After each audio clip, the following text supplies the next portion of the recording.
ಇವತ್ತು 2 ನವಂಬರ್ 2024. ಇವತ್ತೇನಂತಾರೆ ಬಲಿಪಾಡ್ಯ, ದೀಪಾವಳಿ ಕಾರ್ತಿಕ್ ಮಾಸದ ಏನಪ್ಪ ಅಂತಾರೆ ಬಲಿಪಾಡ್ಯ. ಯುವರಾಜಲ್ಲಿ ಏನೋ ಇದು ಮಾಡತ್ತಾನ. ನನ್ನ ಕಡೆ ಆಗಸ್ಟಿಂದ ಫುಟೇಜ್ ಐತಿ, ವಿಡಿಯೋ ಐತಿ. ಇವತ್ತಿಂದು ವಿಡಿಯೋ ಅಂತ ಹೆಂಗಂತ ತೋರಿಸ್ತೀನಿ. ಏನಪ್ಪ ಇದು ಏನು ಚೇಂಜ್ ಬದಲಾವಣೆ ಆಗ್ಯದ, ಏನಿದಾಗಿಲ್ಲ. ನೀರು ಮಳೆ ಈ ಸಲದ ಎಷ್ಟು ಕಾಡೈತಿ ಅಂತಂದು ನೋಡ್ರಿ. ಅಲ್ಲಿ ಏನೋ ಬಡಿಗಿಟ್ಟು ನೀರು ತುಂಬಿದ್ದು ಕಾಣ್ತೈತಿ. ರೈತರು ಅಷ್ಟೇನು ಹುರುಪಿಲ್ಲ, ಯಾಕೆಂದ್ರೆ ಬೆಳೆ ಬಂದಂಗಾಗಿನೂ ಬಂದಿಲ್ಲ. ಏನೋ ಒಂದು 4 ಎಣೆ ಹಚ್ಚಿದ್ರೆ ಅಂದರೆ 25 ಪೈಸೆ 25% ಬೆಳೆ ಬಂತಂತಾರೆ ಪುಣ್ಯ ಅನ್ಕೊಳೋ ಲೆಕ್ಕಕ್ಕೆ ಬಂದೈತಿ ಈಗ. ನೋಡ್ರಿ ಕಸ ಎಲ್ಲ ಎಷ್ಟು ಯಾವ ಥರ ಕಾಣ್ತದೆ.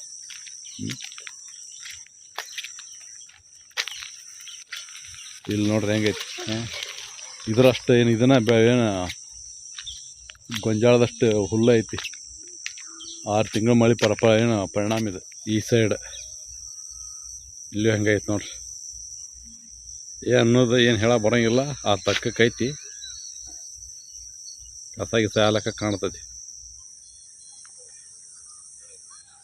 ಇದು ನಮ್ಮ ಯುವರಾಜರ ಅಜ್ಜನ ಹೊಲ, ಅದ ನಮ್ಮ ದ್ಯಾಮಣ್ಣ ಮಾವ್ರ ಹೊಲ.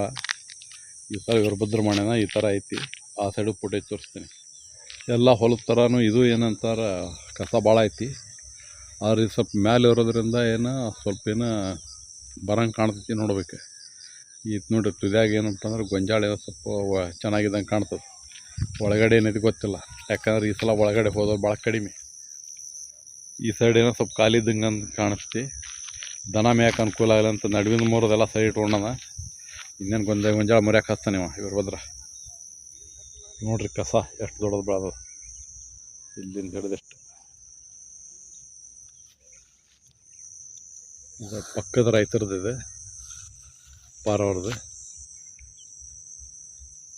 ಇನ್ನು ಪರವಾಗಿಲ್ಲ ಅನಿಸ್ತೈತೆ, ನೋಡ್ಬೇಕು ಬಂದಮೇಲೆ ಗೊತ್ತು. ಕಡ್ಡ ನೋಡ್ರಿ ಆಳ ಎತ್ತರಕ್ಕೆ ಬೆಳೆದದೆ. ಮಸ್ತ್ ಬೆಳೆದೈತೆ ಕಸ ಈ ಸಲ. ಪೀಕ್ ಹೆಂಗಾರ ಆಗಲಿ. ಈ ಸೈಡ್ ತುದಿ ಎಲ್ಲ ಮ್ಯಾಲಿಂದೆಲ್ಲ ತೆಗ್ದಾಬಿಟ್ಟ ನಾವು.